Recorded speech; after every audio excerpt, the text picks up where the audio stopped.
Good to go. All right, thank you. Good morning, everyone. Welcome to Records Management 101, the introduction to the NOAA Records Management Program policies and procedures. My name is Andre Sivels. I'm the Records Officer for NOAA, and I welcome everyone here. I know you're taking time out from your nice lunch period to spend time and talk about records management, which I know is not the most exciting, sexy thing to talk about, but but it's something that I find very important, and something that we all need to know as no employees, staff, and contractors. I'd like to thank Kathy, Rowley, and the library team for allowing me to give this presentation as well. Uh, I can't see my team members, but Marie Marks and Marianne Young also support us in records management.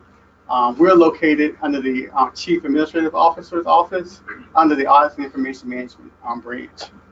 Um, a little bit about myself. I've been at NOAA for about 7, 8 years. I came in 2011, right at the heart of the what I call the Deepwater Horizon litigation, and so I got kind of baptism by fire because it was all about records management and what are you doing with records, and we'll talk about a little bit more about that as well. But this presentation, I'm not going to get, normally we do a lot of records management training. We go into record inventories, file plans, developing schedules, things related to the actual what is a record, how to distinguish records from other content. But in this particular environment, we're going to be more of an overview of records management, looking at policy and procedures, some of the things that we do at a macro level versus a micro level. I'm going to spend about 45 minutes going forward, and then we have like 15 minutes to do a Q&A. But if you have anything pressing that you want to ask in between, certainly do it. But I want to try to get through this presentation within 45 minutes. And I want to welcome people that are online. I appreciate you taking the time out as well. If you have any questions, we'll be collecting questions online as well. And if you don't get a chance to answer your questions, as we get closer to the end of the session, we have a records management help desk, which is called records.management@noaa.gov, where you can submit questions. We try to have use it as an FAQ document, meaning as we get questions in, we end up trying to put out additional guidance to support questions that normally come in on digitization or transferring records. We have a problem with converting these records to electronic format, those kinds of things. So without further ado, let me go ahead and get started. So we're going to talk about the role of records management. We're going to look at the laws and regulations relating to records keeping, the roles and responsibilities of our staff and RLOs, which are called record liaison officers, the role of program managers, as well as the roles of record custodians and employees at large and contractors.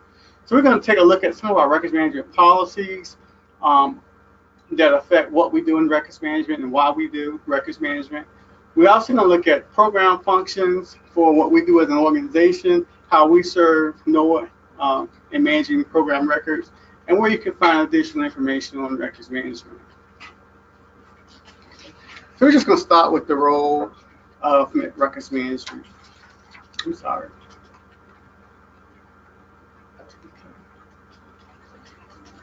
Now, I want to give you a story that that gives me an insight on what I think about records management and its importance.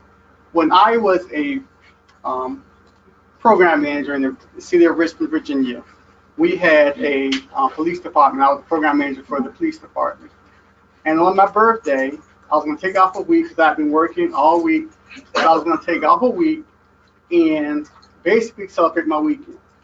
Friday at 4:30, I get a subpoena to be in court because we have not turned over records. Also, I was told that we're being sued by the plaintiff because we didn't provide him with records that he requested. So 4:30 in the evening, I'm meeting, not on vacation, I'm canceling vacation. I'm at the Commonwealth Attorney's office, just getting briefed on what we're going to talk about on Monday morning because we're in court. At that point in time, we had just got the request at 4:30. Offices were closed, courts were closed after that. So what we did the next day, Monday morning, we said, well, go search for the records. When we meet on Monday, we'll have everything produced. Typically, it's never a problem. We get a request for records, we turn them over, courts satisfied. This particular case, it was a problem. In this particular case, the records were in the basement. The records were pulled 3 years earlier without guys being pulled by such and such detective. Of course, this is a police department, but these are criminal cases. Without these records, the case gets thrown out of court, basically. So in this particular case, the record has been pulled 2 years prior to my arrival at the organization. So I go to the detective at large, the detective in charge. Hey, Tom, his name is Tommy. I'm looking for these records. Who has them? Who was the person that was involved with the case? Well, so and so, but he's retired now. So plot thickens. So I says, do you have a copy? Oh, well, let me contact them. So Tommy contacts him and finds out that, oh, well, I just moved, Tommy, but I have these records in my basement. Right. So at that point, we're like, get those records here, and we need them for court. To make a long story short, in records management, what happens in the past can haunt you in your future. So we try to encourage that if you do proper record keeping through the proper processes, ensuring that people turn over records like they're supposed to at the conclusion of their job or task, you don't run into these kind of issues. But typically, what happens is usually years down the line when someone wants to locate a document that should have been in its proper location, and it's not there. And unfortunately, we're able to, and 9 out of 10 times, we normally able to find the document. But that particular case, we went through extreme circumstances to get that record back. And that detective should have never had that record in his possession. So those are things that we talk about in records management that sort of comes to haunt you. And that was my personal, one of my personal experiences, I should say. So we're going to look at the definition of records management. It's the planning, controlling, directing, organizing, training, promoting, and other managerial activities related to the creation, maintenance, use, and disposition of records to achieve adequate and proper documentation for federal policies and transactions, and for the effective and economical management of agency operation. Of course, this is from the Federal Records Act. What we're trying to do is determine, what our goal is to decide how we're going to plan to have a program in place. Are we controlling the types of records that are being created? If we have a travel record, are we making sure that the business process to create a travel voucher is being handled correctly? Are we directing and organizing our program files to ensure that these records are being tracked and managed and then ultimately disposed of effectively? Just as an example. Let's say this is from the USC code 44 USC 3102 and 3101. And really, the federal code requires us that we have an active and continuing program for the efficient management of the agency's records.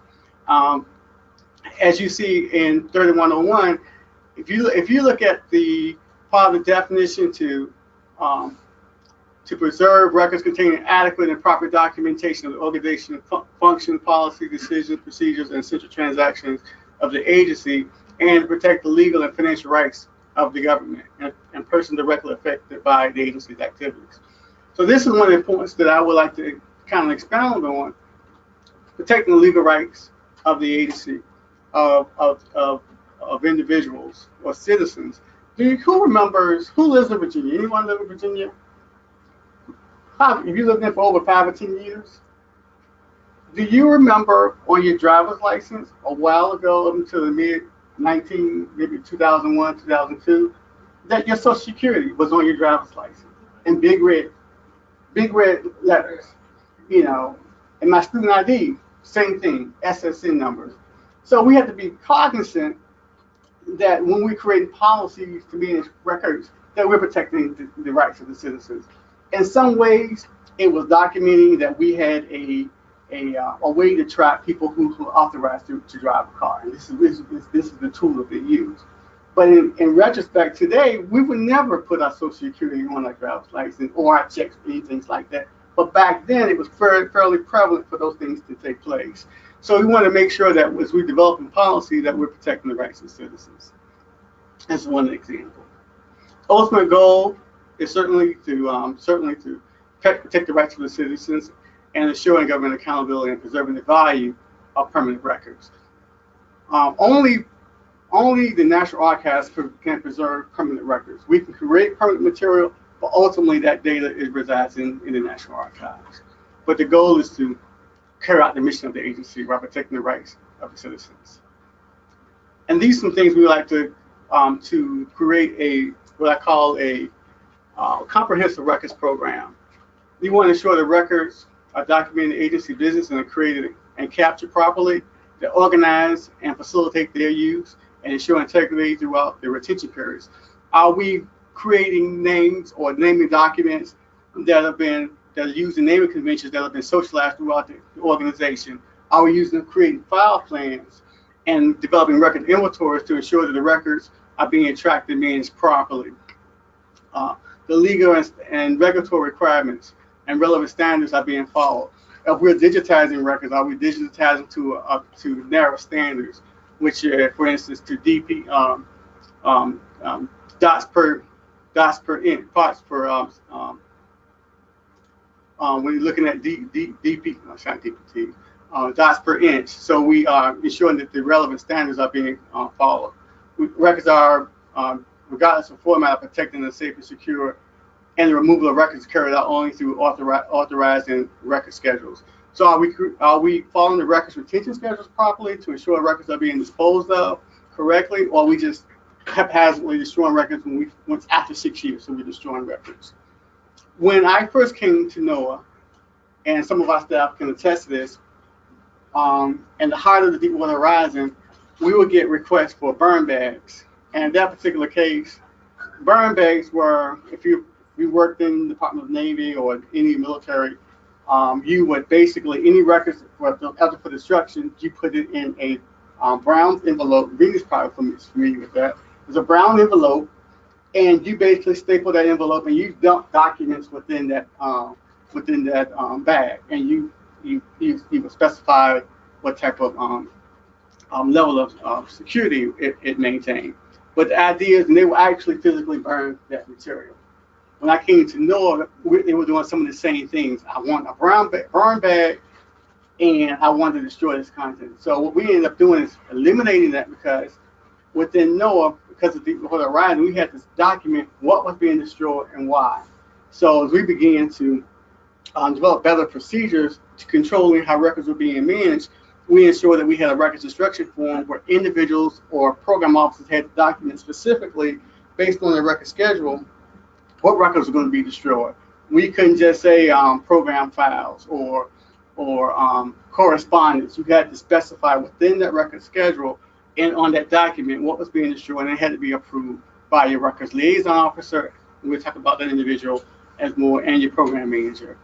And so those are things we put in place to ensure that we're not destroying records, willy-nilly, and then certainly having continuity operations plans, which is supported by our Vital Records program. So ensuring that in that particular F is ensuring that if there is a emergency, a need, or the primary office is not available because of some disaster or emergency, then there's a backup copy that's located in another office in an offsite location that we could use to ensure operations are continued through the COOP plan. This here talks about the records life cycle. For me, this is like the heart of records management: the creation, receipt of records, business use, maintenance, really using the records, filing them, retrieving them, making sure they're available, and disposition, which is what actually happens to the record when they're no longer needed for agency business.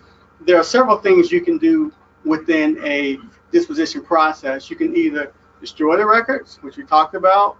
You can either transfer them to the National Archives for permanent retention. You can also transfer them to what we call the Federal Records Center for temporary retention or long-term storage. And fourth, we can donate records and to organizations, not individuals. So disposition really talks about what to do with the records when you're no longer needed for your active business. What's unique about this particular diagram is that you see that typically 1 to 3% of records are permanent, but within NOAA, about 20 to 25% of all our records are permanent. What happens, that means that anything that's created that's required to go to the National Archives is going to be going to them within 30 years. So typically between 25 and 30 years, anything that's deemed permanent should be transferred to the National Archives. We have a project ongoing there where we've identified records that are permanent, and we're ensuring, working with the program officers to ensure those records are transferred to NARA by the end of this calendar year. Why that is important, because NARA within the next year will not be accepting any more paper records directly. So any records that are eligible to be transferred to the National Archives in 2020 must be in electronic format. So these records have to be digitized. So at this stage, we're working with a lot of program offices and the library in particular to transfer a lot of these documents into the National Archives. So we're not having the burden to do that ourselves. So that's one of the things that, unlike other agencies that have 1 to 3%, so they don't have that same level of burden to transfer those records in as we do.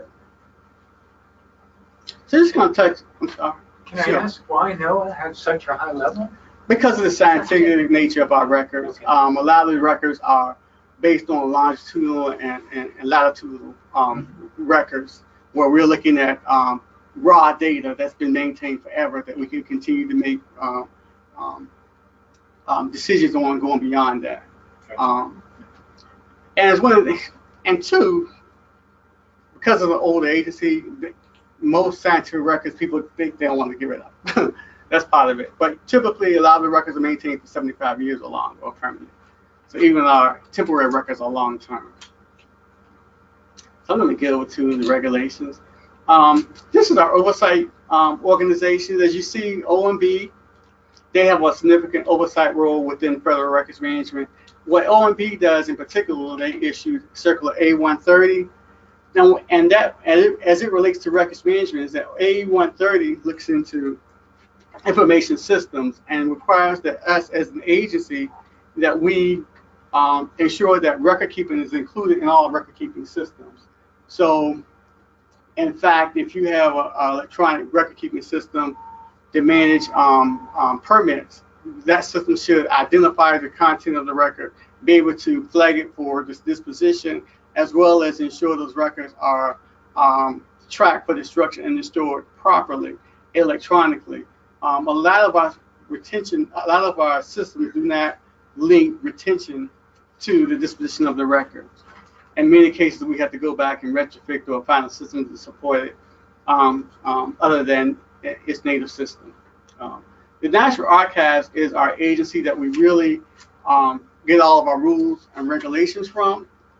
As you see, the Archivist of the United States is the individual that actually signs our records retention schedules. Our record retention schedules are documents that allow us to destroy records at a specific time based on the need of the record. The Chief Records Officer actually supports the archivist in carrying out those policies and procedures. Within NOAA, within DOC, there's a senior agency official for records management. Her name is she just has been hired. Her name is Terry Lynn Murphy. This individual is responsible for DOC and all the Bureau's records management program. That individual has direct responsibility for ensuring all of the policies, procedures are approved, that we follow the National Archives policies regarding records management, that they're responsible for ensuring that we complete our annual assessments, which we'll talk about a little bit later. And then so within NOAA, we have a records officer, which is myself, but this is delegated through the Chief Administrative Officer position, and we have coordinators and what we call program managers. So these are individuals that manage federal records from top to bottom. The thing about the SAO, they do an annual report as well on the status of records management for all of DOC. Where we do a status report for just NOAA, and all of it's rolled up.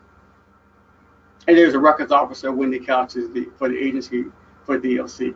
So this is how the structure works to carry out the functions. And this is the granddaddy of it all. This is where we get our records management policies from. Serves really the basic law that we must have a records management program. And then we talked about the basic definition of records. So, and here I'll go into a little bit of a definition of a record, because any training we do, we have to kind of talk about that generally. So when we talk about records as a whole, we're looking at all the recorded information, regardless of a physical form or characteristic, made or received by the agency under federal law or in connection with the transaction of public business, and preserved and appropriate for preservation by the agency or legitimate successor as evidence of the organization, functions, policies, decisions, procedures, and operations, or other activities of the United States, or because of information value in them. Does not include duplicate material or library exhibit material.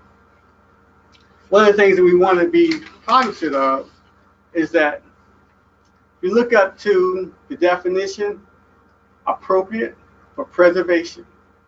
So that's saying that these, based on our organization, we have determined that there are certain documents we must keep to show how our business functions, how our decisions and actions of the agency are being preserved. So in this particular case, things such as library and exhibit material are not something that we're going to have to preserve. But if it's documenting our policy, decisions, actions, what we do as an agency, we must preserve that content. This is what we do from a practical standpoint. If you want to determine something as a record, does it document an actual decision was taken? And explain why the decision was taken. Does it explain how the decision was reached or action was carried out? Really, we're looking at the decision process. Are we using logic to make decisions? And are we documenting them properly so that someone that's not familiar with our operation can fully understand how we reach a conclusion or a decision? And we have records retention schedules that document a lot of the policies and actions that we're required to do. So we always suggest refer to your record schedule. So if you don't have federal records, what other type of documentation do we create? Well, we create personal papers and non-record material. And the thing with personal papers, these are things of a private nature. These are content that do not support your official business. When we talk about personal papers, we're looking at insurance records, maybe personal copies of our travel orders or personal copies of our SF-150s. The idea is that you should always file personal papers in an electronic folder or paper folder separate from your business records. You never want to have them commingle in case there is an audit or there's a demand for records and you can't separate that content. So especially when it comes to email, you always want to have an email folder that separates content, personal material from your professional material. Non-record material, you want to ensure that these are publications, extra copies of documents for convenience purposes, typically are not records under the definition of a record. Again, this is our codes that we actually follow to ensure there's a records management program. I will point you out to 18 U.S.C. 2017, criminal penalties for willful, unlawful, destroying, damaging, and removal of records. There is a, yes? Go ahead. There's actually there are federal penalties, and you can go to jail for that. And the biggest piece of that is it's willful. So when people willfully destroy records, when they know that they should be maintaining them to get around destroying, to get around providing information. Is she all right? And so, willful destruction, meaning you have a willful intent to ensure that certain documentation is not available. That's when you really serve hard time. Again, we talk about, adequate and proper documentation, organizations, functions, policy decisions, procedures, and central transactions. What we do as an organization. Can you go to the previous slide for a second? Okay, so on the non-record materials under point number 2, it does say each agency needs to create and maintain record sets of process documents, publications, etc. Yeah, there's official copy. Typically, from a record-keeping purpose, we had a discussion about this earlier with the library folks. There's two ways of getting publications into the National Archives. Is the GPO, government printing process, where the publications actually go from not an office but GPO. But then there's also what we call the record-keeping copy that goes to the National Archives for what we call record retention purposes to document that. So what we ask that one copy of each publication is transferred to the National Archives through our office, whereas GPO actually has an electronic version. And we had a discussion with the National Archives, and they say from their record-keeping purposes, they want both channels to continue shipping those records in, because some of the records that go to GPO don't necessarily come through. Some of the records that we create within NOAA may not go through the GPO process. So we try to make sure that the record-keeping copy is actually always version is maintained for archival purposes in our location and shipped through the National Archives from us. And so is it up to each program office or liaison office to make sure that all the AGU posters that you create, for example, are those considered exactly that? Because I think that's one of the record schedules is for things like that. Those kinds of materials they go through your office, through our record liaison people. Exactly. We have a process in place now, whereas we're looking. The RLOs have an inventory of all the permanent content that needs to be going to the National Archives. So anything that's on that survey sheet or that spreadsheet will be things like the publications. We actually in the process of moving a significant number of publications from the library this year, as well as when we did Coast Palettes maybe a year or two ago. So we've been certainly trying to move forward with getting a lot of these documents out to, and maps, we have the maps already in one of the narrow locations in Kansas. So we've been going through this process over a number of years to get what I call the official record, not the stocks publication, but the official copy sent to the archive, so permanent retention. Thank you. Okay. So we talked about, this is important, Circular A130, and then this is from what we asked from managing information as a strategic resource, records management shell. One, I talked about the senior agency official already. Then it says Institute Records Management Program to provide documentary of agency activities. This is a big one. Managing electronic records in accordance with government-wide requirements. Managing all permanent records electronically to the full extent possible for the eventual transfer and accession into narrow for an electronic format. So this was telling us that we must, as an agency, work towards managing all of our records in electronic formats, particularly our permanent records, and also managing email to ensure that we can ensure those records are being preserved. And we'll talk a little bit about the email as well. But the idea is that within this circular, and it gets more into other items as well, we want to make sure that within our electronic systems, we are able to ensure that information is accessible, retrievable, and we can manage records throughout the life cycle. The senior agency official, which is at the DOC level, that individual is responsible for ensuring that these processes take place as well. And also, this is similar to what this A130 was a precursor to what we call the Presidential Directive on Records Management, which lists some of the same requirements.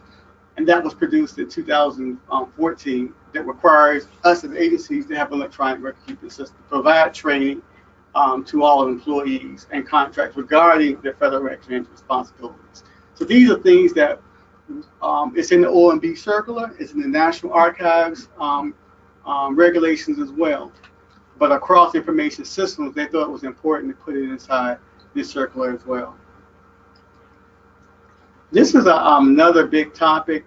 This was born out of this policy was born out of the Hillary Clinton email issue a few years ago.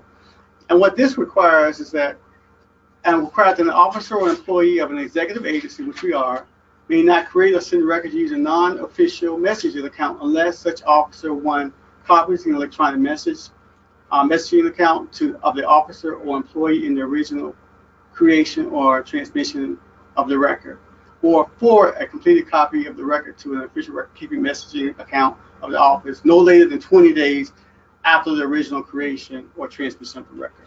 And what that's really saying is, folks, for individuals who work as adjunct professors, who do research at other institutions or labs that are outside of NOAA, from time to time there may be an inclination to send an email documenting official business through that email account that's non-NOAA, that's not a NOAA.gov account. What this policy asks is that in that particular case, that you have 20 days to forward that email to your NOAA.gov account to ensure that content is being captured in our record-keeping system in NOAA.gov. The idea is that they want to appear that we're trying to circumvent government business, because if it's not on our unit, if it's not on our NOAA.gov account, we can't FOIA it because it's not on our account. It's not in our electronic systems, so we can't search it for litigation.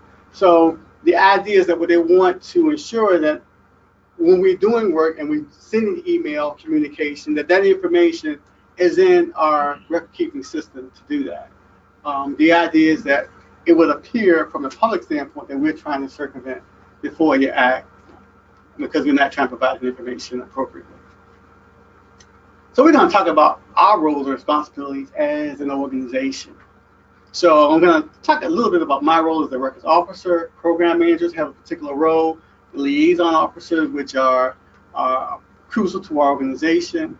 We have records custodians and NOAA staff, and all of us and contractors. So we all have a responsibility to support records management. We don't operate in a vacuum. We all are working together.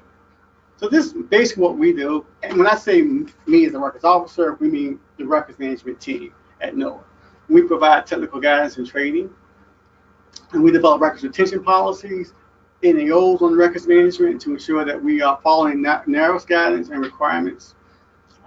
We have a network of liaisons, which we'll talk about a little bit later, and those individuals are foot soldiers to ensure that records management policies are being carried out, that records are being created, reviewed, and we're developing file plans to ensure that records are being filed properly, and disposition schedules to ensure these records are being destroyed according to our guidelines. We also ensure senior officials are aware of the programmatic activities.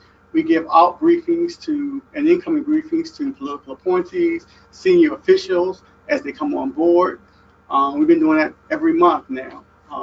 So we ensure them what their responsibilities are, and then give them a briefing as well. And then we also work with the RLOs, as well as other things that we do, ensuring disposition structure are fully implemented, supporting vital records, making sure there's inventory conducted on those records.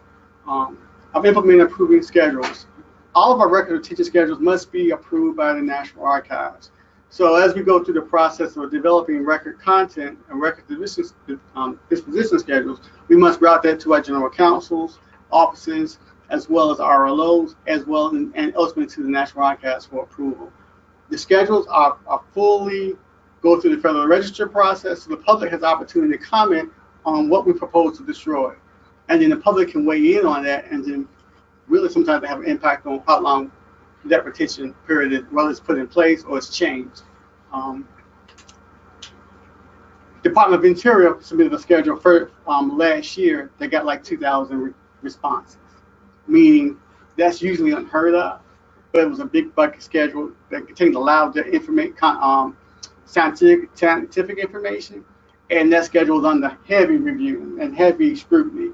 So we hope that our schedules don't go through that process, but when you do big comprehensive schedules, they can become the subject of extreme scrutiny.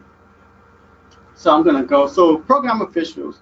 The program officials are very important because they set the budget for their programmatic activities, and they actually appoint the record liaison officers. They establish the records management program. They provide funding to transfer records to the FRC. Again, they're responsible for the creation of those records. They need to adequately and properly document their area of responsibility, protect legal and financial rights of the organization. So they're developing the policy and SOPs, ensure that the RLO carries those actions out. Again, they designate the RLO. They make sure that changes in programmatic activities are being followed. Meaning, For instance, if we change the name for NES as the NCEI. When we do that, we have to go up and update our records retention schedule to reflect the changes in organizational structure. We have to get that information from the program managers who actively internally involved with that process. And notifying us when there's a new RLO involved, meaning a new RLO is being designated, and we have to ensure that that individual gets training. And ensure that records are addressed in the agency enterprise architecture, meaning our systems are ensuring that records that are created electronically are being documented in our electronic systems. What we have a problem with doing is not ensuring that records that are in Google Drive are being captured and managed properly. We'll talk about that a little bit later too. And RLO. We have RLOs that represent every line of staff office, and we have, and going out to the programmatic areas. And they're really the principal coordinator between the organization and my office. They support us in developing record retention schedules, developing record file plans, ensuring that permanent records are transferred to the National Archives. They provide training, supporting us with the vital records, capture and creation, ensuring records are transferred to the FRC from the custodial units. And this is the point I want to make about the FRC is that we try to ensure that records that have that are not eligible for destruction but are taking up valuable space are transferred to the FRC, which is the Federal Record Center. What it does is frees up space. We pay for their storage. We pay for the handling of those records. You just have to pay for the storage of the purchase of the boxes. But all those processes, getting those records to the FRC and cataloging those records in the FRC and ensuring that those records are safely maintained there, we handle that. So in the case of, from NOAA's perspective, we're getting smaller and smaller and smaller. Instead of being across 4 or 5 different campuses, we're being moved to one campus. So potentially the folks in Germantown, downtown, will all be here in one location at some point in time. And what that means is that at some point, our filing space is going to be limited. So we're going to have to look at making sure that paper records are either moved out and stored into the FRC, so we have more capacity for staff and equipment that we need, and so that we're using our space more efficiently than we are now. The library is going through that process now. We're consolidating a lot of records and sending those records to actually the National Archives because they have to give up space. And I think most of us are going to be looking into consolidating and scaling down our space requirements. So there's some things that I want to push out to the, and then the records that are at the FRC, we keep a history of those records. So whenever the RLO moves on to another position, we can still get those records back. We have a permanent inventory of those records, so we can always recall them when need be. And certainly we have a records management evaluation that we do for program officers that we select based on a particular category criteria that we develop. But the idea is that they support us in carrying out that process, which we'll talk about a little bit later. Again, more things about the RLO does, the custodian, and they're at the office level. They support the RLO. They're the ones that they will pack the records up for FRC. They work with our office to get a transfer number, and they actually are the individual that knows more about the content than anyone else. Meaning they're the subject matter expert on what type of records are being transferred. They're going to be the ones that recall the records from the FRC. They're going to know what records are needed to be identified for litigation and retrieve. And this is a big one. All employees are responsible for completing the Records Management 101 course, which we hopefully everyone has completed. New employees must complete the course within 60 days of their date. This is part of workforce management policies now.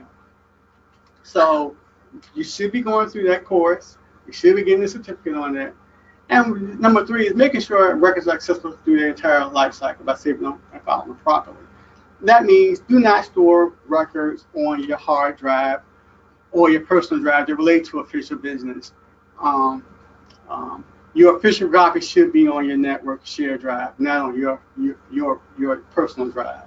Safeguarding records until they're authorized for disposition. Do not destroy records indiscriminately.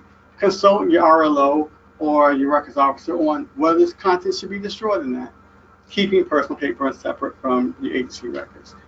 Preserving any unscheduled records, promptly informing your RLO of their existence. Meaning, if you don't have a record schedule for the records are default permanent until a schedule is developed. So you can't destroy those records until we submit a request to NOAA specifying with the content that we're creating, and then we suggest to them how long those records should be maintained. Unless NOAA gives us approval, then we have to maintain those records until a schedule is developed for those records. So they become, in fact, unscheduled records are permanent until there's a schedule is created. And number 7, conducting records review with your supervisor prior to exiting the agency or reassignment. Coming into the agency, you should be in the review, but certainly exiting the agency, looking at what records are active from your program areas that need to be carried on by your successor. What records can be destroyed because, one, they've met their legal requirement and the records are no longer required based on business need or audit purposes or FOIA. And what records that may be permanent need to be transferred to National Archives, permanent retention. Within 30 days before you leave the organization, you should be having this conversation with your supervisor to ensure that and your RLO to ensure that as I leave out the organization records for my particular office is managed properly, meaning I've identified content that needs to be, that's ongoing and active, ongoing projects that are active, and I've set it here, or I've identified it on my shared drive where that content can be located. So there's an audit or a FOIA request, then we can locate those records properly. So there's some type of semblance of order before you leave the organization. This is a process that's part of our NAO 205-03. That's a supplement to the CD 2126 process. It gets more involved on what content you can take with you when you leave the organization. So we're just going to go right into the policy. I'm going to go really quickly. So we're talking about the roles and responsibilities. That's in our 205-01. We have a new capstone policy that we're working through DOC to have that policy approved. And what capstone is looking at our email tags. NARA came out with this capstone approach. And what the capstone approach is groups emails into two broad categories. Emails of what we call senior officials that have policy drafting roles, have significant activities within the organization based on their role within the organization. Their email will be permanent. So we identify who those individuals will be, and then other email outside of that select group of senior officials, the deputies, the assistant deputies, the rank and file employees, email will be maintained 7 years. That's the categories that initially have been drafted. We're still working through those issues out with NARA to get it approved. And this is done at the DOC level, not just at the NOAA level. So all the bureaus within DOC are following that guidance, or potentially will be following that guidance. So we have some work to do on that one. Removal of documents and other outlines procedures for handling records when exiting the agency. So I began to talk about that. But one of the things I want you to be aware of is that when we are leaving an organization and you have records on Google Drive, what we ask is that before you leave the organization, you have content on Google Drive, that you either move that content to your network or shared drives, or ensure that someone who needs that content, that data is actually turned over to them, meaning it's reassigned to that individual to ensure that content can be carried over. Meaning 30 days after you leave the organization, any data that's assigned to your name will be deleted. And that has happened before. And then to get around it is that either you need to create a new account that's going to be available, like NOAA.gov account, so that content can be carried on for long-term keeping purposes, but as well as if the actual business process or the need for that record continues. But we suggest using Google Docs for collaboration purposes only. Do not use it as a record-keeping solution. Meaning, don't say it's on Google Docs, so it's there. That's not a permanent solution, and it's not going to help us. So we want to ensure that it becomes the Wild Wild West for record keeping. So the idea is that when people do Google, You want to move that data off of Google at some point in time. Do not leave it there forever. So that's where the RLO and the program managers developing a record file plan and ensure that content as Google is removed from that site. So that's one of the big pieces of it. So we talked about Records Management 101 course already. We talked about that too. This is a piece of, if there's an opportunity, and we go through this process with senior officials when we debrief them and they want to take documents with them. So we allow them to take reference copies of stuff, as long as it doesn't want to impose handicaps on the efficient continued function of the office or successor. So don't take all the copies of a document. Diminish the records or other documentary value needed for official business by the department.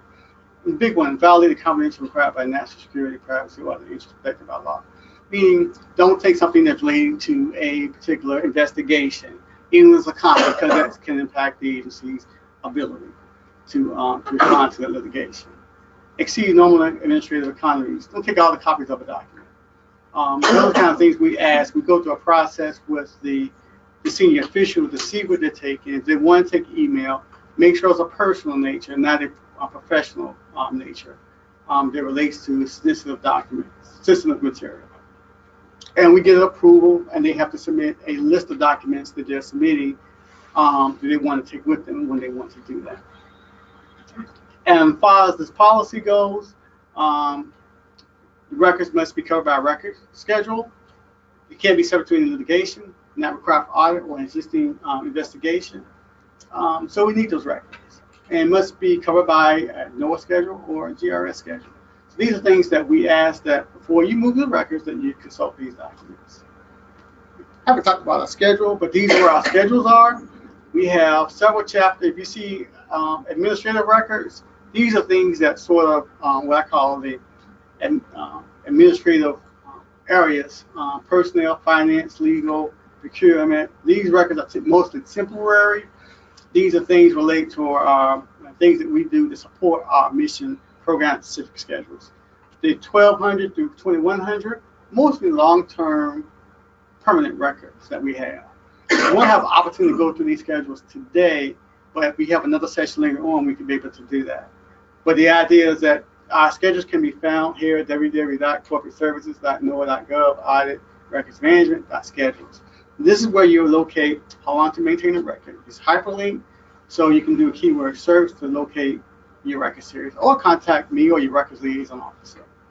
But the idea is that we have record schedule covering 99.5% of your content. This is the form that you can complete for any record that's going to be destroyed. Our form is hyperlinked to our record schedules. You have to specify the date. I'm going to go up here. The date of the record, the beginning date, the end date, the date that urged for destruction. Disposal instruction. Destroy after 6 years. You have to specify the authority that you get it from, meaning the record schedule number, and whether it's paper or electronic, and the volume. Here we need to add the authorizing official must be a program manager or above, the liaison officer. If it has PII data, it must be witnessed and destroyed by, and witness signature must be there. So if you have data with SSNs or things of that nature, it must be shredded, and it must have all 4 signatures completed. And then this will be maintained by the program manager, the office, and the RLO. So I'm just getting into quickly our program functions. Now we develop policies and procedures for records. We have we do an evaluation that we're going through now. We select officers to look at if our policy and procedures are being implemented properly, and looking at what can be done to improve the operations. And we do that annually. We have an assessment that we report to the National Archives on our overall program. We manage the network of liaisons. They go through training as well through the National Archives, as well as one-on-one training with our organization. These are our RLOs. We have a contact for every line office that you see. Your line office should be representative. Again, we oversee the transfer records to NOAA, disposition schedule and maintenance, FRC, and transferring those records to the archives. When the records are destroyed, we handle the support now with that as well. The training, we offer training to program officers, liaison officers, custodians, senior appointees. We do onboarding training. We do online training as well. So we have additional contacts. We have our website, which is there. We have policies, records management forms. We have schedules, our contact list, our one-on-one courses all on the website. We also have NOAA has a link to we have a link to online training that's for the records management courses that are offered by the National Archives. We have YouTube videos on records management as well. You can send me questions on records management to our help desk at records.management@noaa.gov. So we have our contact as well, Marie and Marianne. They're sitting here with us. They work with us on the records management program. We have our corporate website and NOAA.gov, where you can also find information. But certainly, if you have any questions, we suggest you go to the records.management@noaa.gov. Things to take away: everyone creates records. Get to know your line of stuff, RLO. Consult your record schedule before destroying records. Complete the structure form before destroying records. Complete the Records Management 101 course. And what we try to enforce is that if you have the records destruction form and you get a FOIA for those records, and those records and that records destruction form specify those records were destroyed according to NOAA guidelines prior to that FOIA being submitted, then that's all we have to do. We have to go back and submit records for a FOIA if we destroy the records according to the records disposition schedule, as well as litigation as well. So it's what supports us in that action. And completing the Records Management 101, and send any question you have again to records.management.gov. We do get questions from that. We try to respond within 24 hours, at least, or get an acknowledgement of that. Any questions? I got 5 minutes. Thank you so much, Andre.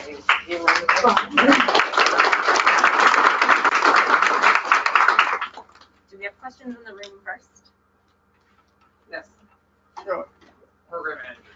So there's a program manager for line officers? Yeah. And then who's the program manager for program officers? Well, the officers determine that. We don't assign program managers for that. So it's usually the RLO, the individual for the manager for that particular office that's responsible for developing, so assign the RLO is that individual. We don't identify this program manager needs to be the manager that's going to assign the RLO. So it's usually for that particular organizational unit. So the manager that manages NOS observations, those would be the RLO. The program manager. That's who we would go to when we submit a request for you to assign the RLO. We look at the organizational chart and see who's the responsible person at the director. Usually that's the director or manager. But it's not everyone in this particular organization chart is the program manager. So we look down the hierarchy of the organization chart when we assign that, when we reach out to them. So it could be different people at different levels. But it's the office that's the individual that's directly responsible for the operation of that office. So that's how we do it. But we don't specify name by name. The office does that. Yeah, we'll send them out at the end of the day.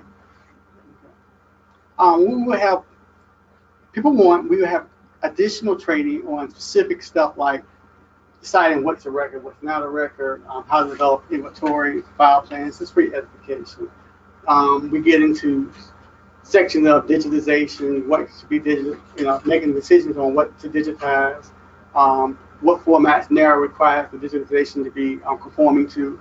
When we submit records to National Archives, they're going to want to know that when we send electronic records, we can't use proprietary formats, meaning formats that require them to purchase other software to be able to do the documentation. It has to be open formats like Adobe, PDF formats. We have unique industry-driven formats or commercial formats. NARA is not going to accept it, so we have to convert that content to what we call these open formats. So those are things we can discuss later as we have opportunity to. But but they get really, NARA gets really particular when they are accessing permanent records from us. So we got to ensure these records are, they can be viewed for hundreds of years from there. And so it's really, it's really challenging because we have so many different types of records that we have to ensure that they are available and in the format that NARA can accept. So they continue to expand their models for accepting different content, but it's an evolving process. Andre, just a quick question. You said everyone should have training in Records Management 101. Mm-hmm. Where do you go get it? It's on the CLC. It's on the CLC. Yeah, it should be part of the transcript. You should be getting. We will send out the annual notice as well this year, prior to take the training. Okay. We sent out one last year, so you should have gotten it last year. But we send it out through a broadcast message. Okay. And then direct you to the website. If you are a contractor, then the training is available through our website, and we're direct you to that. But we're going to update the training. You got another? We've had a few questions online. Okay, great. So the first one is, can a records destruction form, once signed and complete, be scanned and digitized? Yes.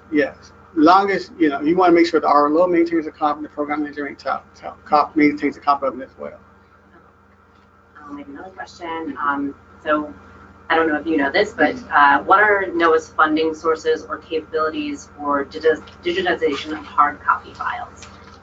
Right now, that's being a challenge. And right now, it's done at the local level, meaning your office level. It's something we're looking into when we're going to this actual hard copy review to ensure that we get all the hard copies. We're also asking them to specify what electronic records they have. So based on what they have, if they have other content that can't be digitized, we have to route it up to their proper officials and say, hey, we still have a need to digitize records. But that's something we're looking into. We don't have an answer. I think all the government is looking into as an issue, actually. Got a lot of questions. Okay.